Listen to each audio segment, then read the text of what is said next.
Hi, everyone. Welcome back for another exciting episode of Bud's Hot Sports Takes.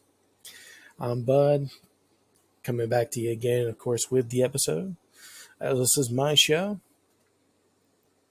So, what we're going to be doing is the same thing we've been doing so far, this football season. And that, so we'll be giving you the scoop of the leaders of who are the leaders from the previous week, so last week, which was week 4. We will be giving you the current leaders, stat leaders via the season, and then we'll be giving you picks as far as suggestions on who to go for when you're filling out your team's daily fantasy sports. So things such as like DraftKings and FanDuel when you're looking for those, right? So if you're looking like, okay, I need some help making my teams this week for the Sunday games, and you're looking to go ahead and get in the money, well, tune in here. You're gonna get that. That will come at the end. So your week 4 passing leaders is Geno Smith with 395 yards, 1 touchdown, and 1 interception. He was sacked 3 times. Jordan Love had 389 yards, 4 touchdowns, 3 interceptions, and sacked 1 time. Baker Mayfield had 347 yards, 2 touchdowns, and sacked twice. C.J. Stroud, 345 yards, 2 touchdowns, sacked twice, and Justin Fields, 312 yards, 1 touchdown, sacked 4 times. Your week 4 rushing leaders, Derrick Henry, 199 yards and 1 touchdown. That's right, 1 yard shy from 200 rushing yards. Derrick Henry making it look like you're playing Madden out there. Jordan Mason, 123 yards, 1 touchdown. James Conner, 104 yards, 1 touchdown. Chuba Hubbard, also with 104 yards and 1 touchdown. And Brian Robinson Jr. with 101 yards and 1 TD as well. Week 4 receiving leaders. Nico Collins, 151 yards, 1 TD. Jaden Reed, 139 yards, 1 touchdown. Malik Neighbors, 115 yards. George Pickens, 113 yards. And Michael Pittman Jr. also with 113 yards.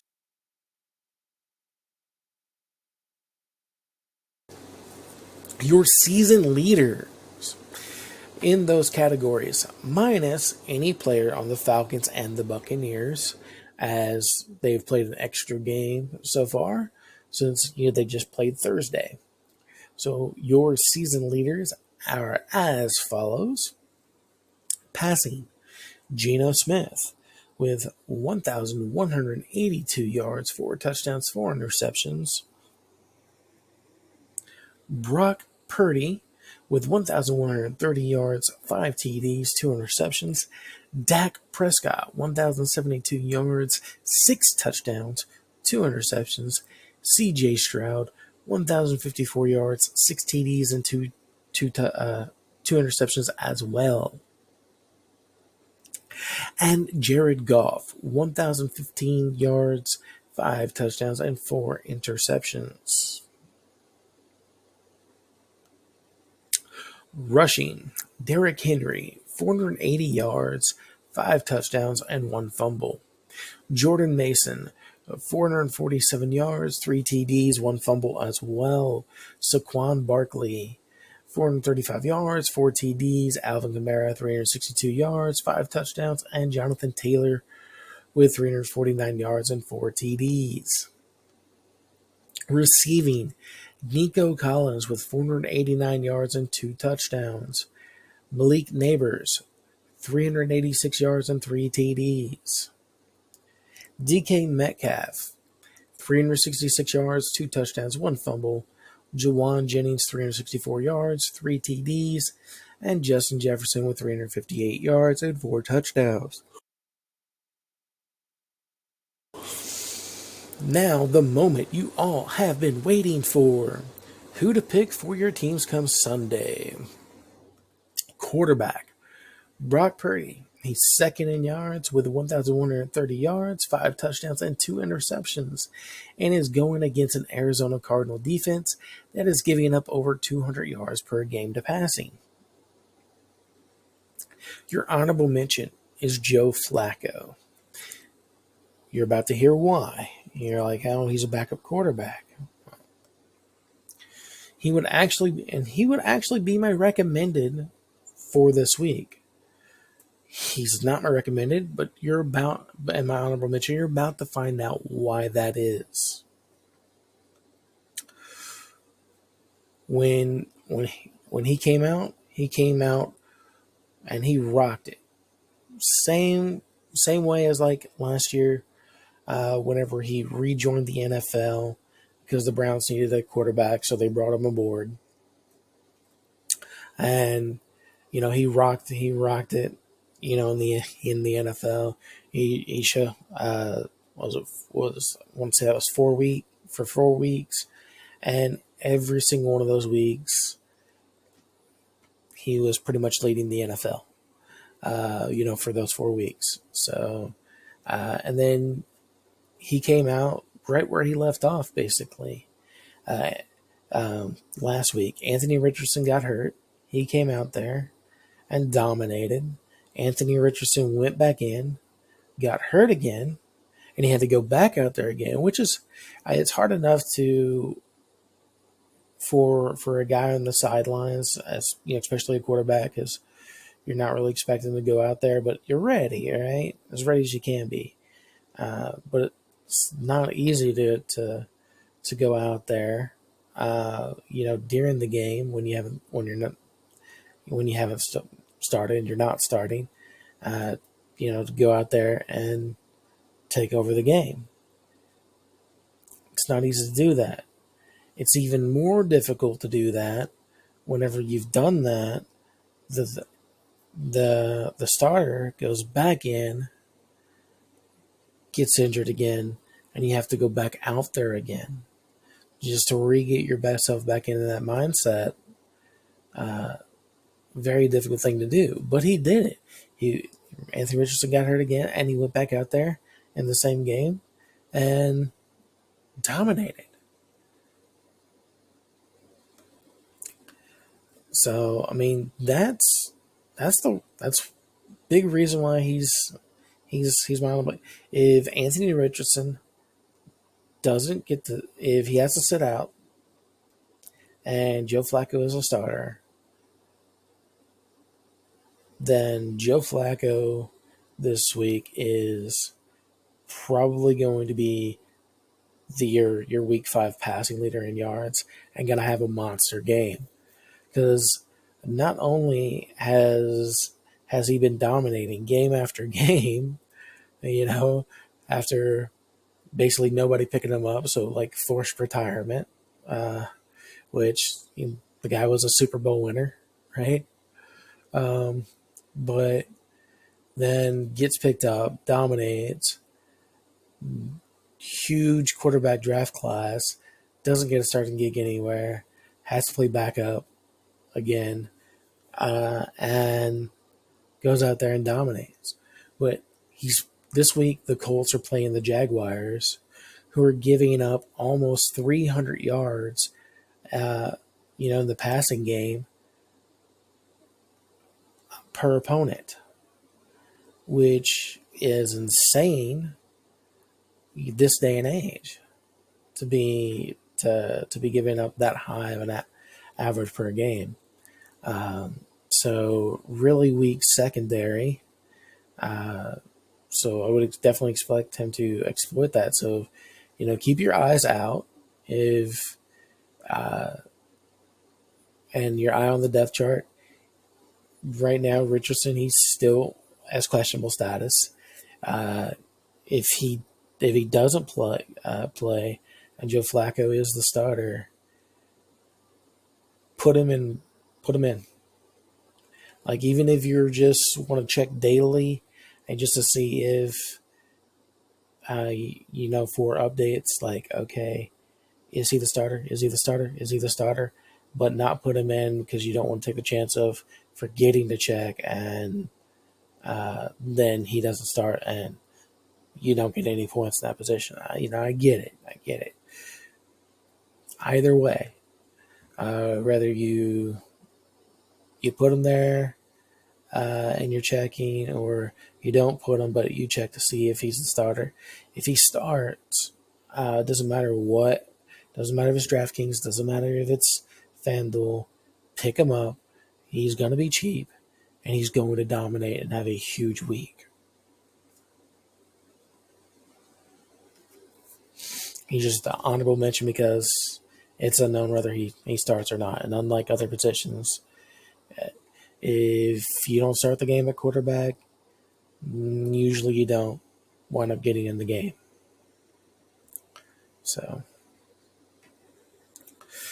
all right. Now, running back. Derrick Henry is my pick. I know going with the league leader, that burned me last week. Last week, Saquon Barkley was the league leader. I picked him, and that burned me. He's very expensive, both DraftKings and FanDuel. I picked him. He was playing against a weak defense.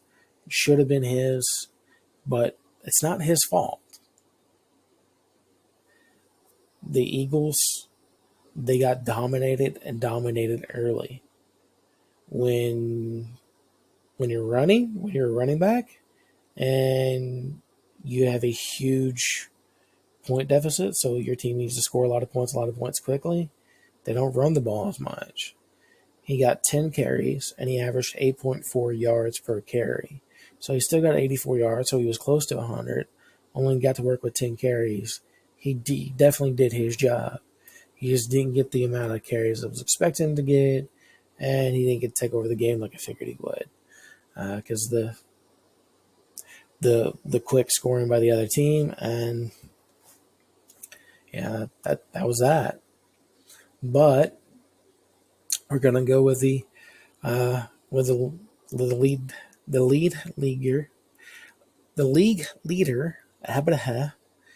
leader in rushing again this week. We're gonna go with the new league leader in Derrick Henry. He's at 480 yards, 5 touchdowns, which is tied also for most rushing touchdowns, so far this season. I wasn't picking him, and I've even told people and told you guys, that the reason I'm hesitant in picking him is because with Lamar Jackson, I wouldn't figure he would get his touches, because Lamar Jackson, he loves to run and he likes being the guy that has the most touches on the team. But Henry, he's averaging 20 touches a game. And that's certainly enough for King Henry to do his damage. Also, he is facing the Bengals, who are giving up almost 150 yards rushing per game. And that is a lot this day and age. Brian Robinson Jr., he has 307 yards, 3 TDs, and the Browns are giving up a little over 120 rushing yards per game. Yes, Eckler is back and has been back for 3 weeks, but if you've been looking, they've barely been using him. They're resting him. I expect them to go ahead and continue to rest them, to rest Eckler, until like late in the season, whenever, guys are all beat up. Then start playing him, start resting your youngster, who's been proving, because he's in the top 10 in rushing yards right now, and has proven that he can do his job. Then you rest him late in the season. Let Eckler, who is dependable, take over, especially with everyone else being beat up, dominate the late season, and then let both of them loose in the playoffs. So I expect, especially the Washington Commanders, to continue resting Eckler, which means Robinson Jr., he's still going to be getting most of those touches and playing against a defense that has been giving up a lot of yards to rushing. So, that's my other pick for the running back for the week. Then my honorable mention is James Conner, and that's just because week after week, he can do it. He runs, he receives. He's one of the few guys on the on the team, on the Arizona Cardinals, that can give a team trouble week after week. And as far as the depth chart goes, by far and away, he's clearly the three down back for the team. So he's pretty much out there as long as the offense is. So that's my pick. Then the wide receiver choices. Mine are Nico Collins. And yeah, again, I'm going with a league leader. So me. There is a reason here. Yeah, he's playing Buffalo this week. And that defense is averaging up less than 170 yards a game in the passing game. Which, just like a team, giving up, like 150 yards rushing this day and age, which is huge. Giving up less than 170 yards passing a game is also ridiculous, but in the other direction. This day and age. So they're not giving up much.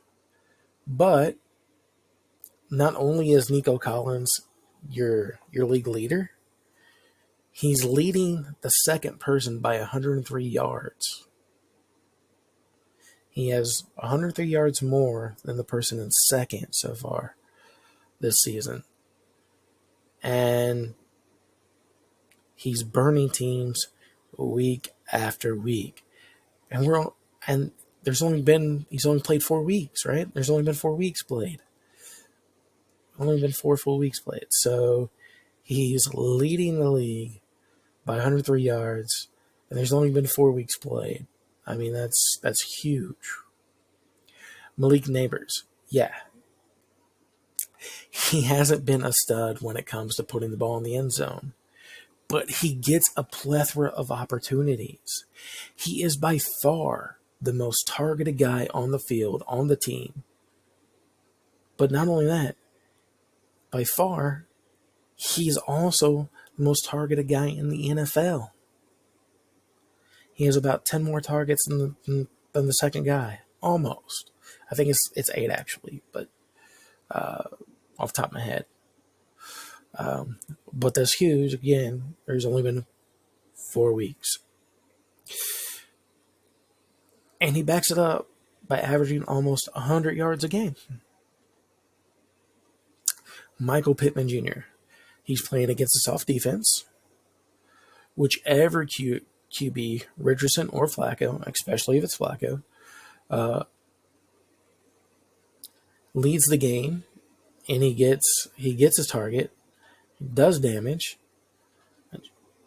Should be a big week for him. Either way, it's a weak defense. He plays the slot position very well, and he's been elite for a long time. Should be a big game for him, no matter who's the QB. And of course, if it is Flacco, then you're definitely going to want to pair it. Honorable mention: DK Metcalf. The guy is always poised any week to have a big game. He has an accurate quarterback who likes to throw, and Metcalf, he's a big physical receiver. I mean, he's a lot bigger than the cornerbacks. Very strong, muscular dude. It's almost like he's almost like the size of a tight end. Still has the speed of your typical wide receiver. So he does a great job of shedding tackles when he catches the ball. So he's always poised for a big game. Now this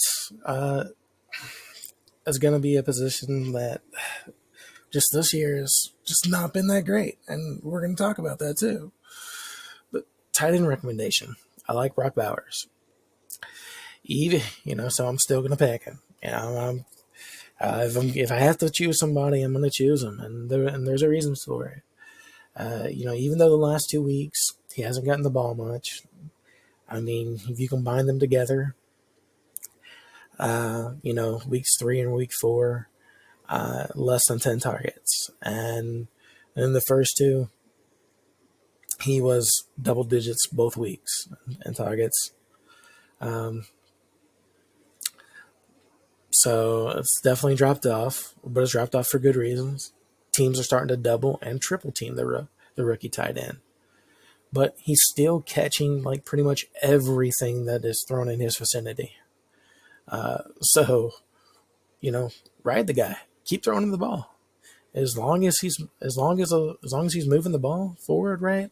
So the ball's going down the field and the chains are moving.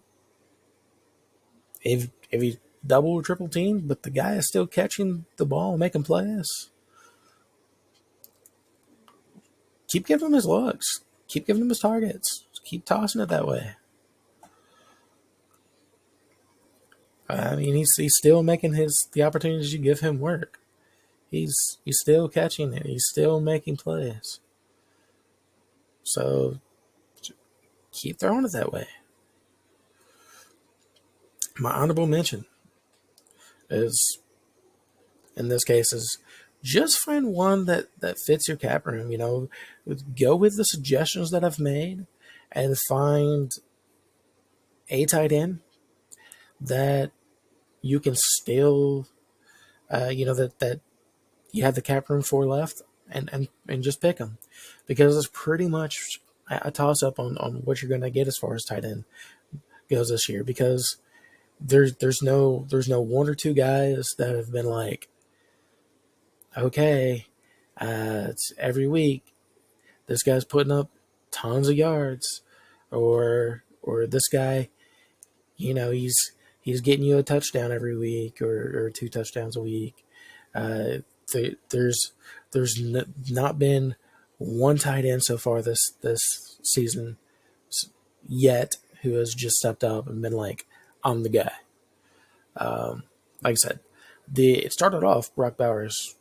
It looked like he was going to be that guy, and he's a rookie, and he does have that potential. But it's not his fault if they don't throw him the ball, which they stopped doing in weeks 3 and 4, which he was dominating weeks 1 and 2. Yeah, they're double and triple teaming him, but still, the looks that you do give him, he's still making plays. So continue throwing them to him like you were in weeks 1 and 2. See what happens. But, aside from that, like, whoever you pick on tight end, I mean, it's literally just a roll the dice and hope the guy gets targeted for any easy end zone to ramp up how many points they're scoring, or okay, yeah, he randomly had a big game, but no tight end has been the it factor. So find one that fits your cap room. That's my honorable mention. That's not much of one, and I apologize for that. Defense. I know the Vikings have been, ramping it up, just trampling everybody, and slaying every team so far this year. They're 4-0. But the New York Jets, pick that defense. Yeah, they let the 49ers, get away from them in week 1. But aside from that, defense-wise, they've looked very strong. They've kept games very low and have been stifling offenses. I think the Vikings are going to be high on their four-game win streak. And, the Jets in recent years, last 4 or 5 years, they haven't looked good via nothing to write home about, offense or defense side of the ball, really. So I think they're gonna overlook them, and they're gonna get totally slaughtered by their defense. So the Jets defense this week, honorable mention. And you may say, like, your honorable mention actually sounds good for me. And if so, do it. Honorable mention is, for me, it's the 49ers are the honorable mention defense this week. They're going against the Arizona Cardinals.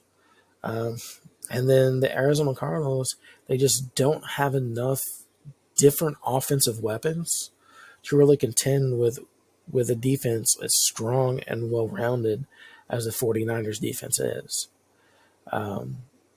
So since they're going to be able to put two guys, or they're going to be able to extra stack the box, they're going to be able to put like two guys on your actual, often you're throwing on Harrison Jr. They're going to be able to do those things.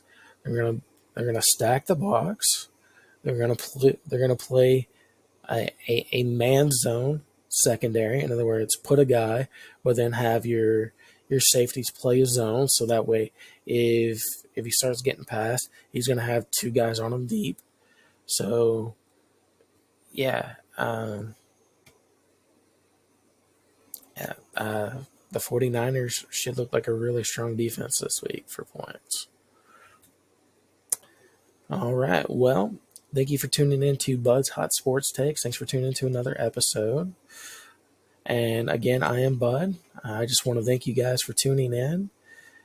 Do not be afraid to go ahead and like or dislike either one, or comment. And don't be afraid to subscribe. I like subscribers as well. You can do any of those things below. Thank you.